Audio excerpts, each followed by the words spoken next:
suppose my earliest memories of the statue would be my mother, because the number 3 bus for Ballyvihan, where we lived at the time, was right in front of the statue.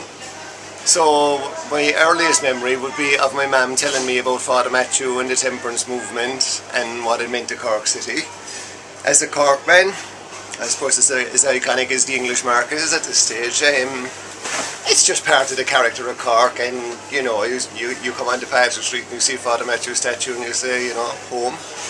And for Cork man, it means an awful lot, obviously, and very proud of it. I think a couple of years ago they wanted to remove it a few feet and there was absolute uproar.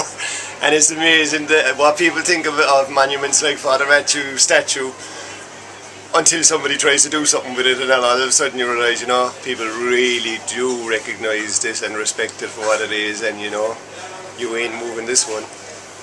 And I suppose there are my memories of it, but I mean, for a Corkman it's just iconic. And it's important to celebrate it?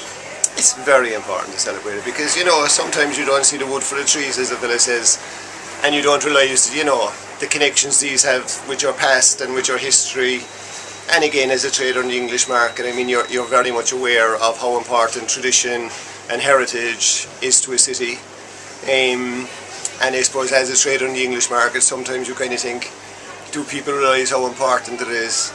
But they actually do, because when something comes up about something like moving a statue or doing something to the English market that might be out of context with it, there's generally absolutely a mass movement against it. And I suppose that's when you see really what people do think of these iconic, you know, statues or fixtures, and Father Matthew's statue certainly comes into that classification.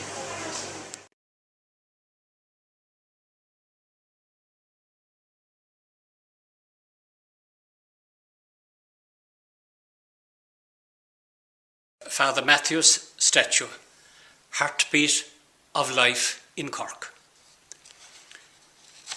I love the stories in St. Luke's Gospel. Location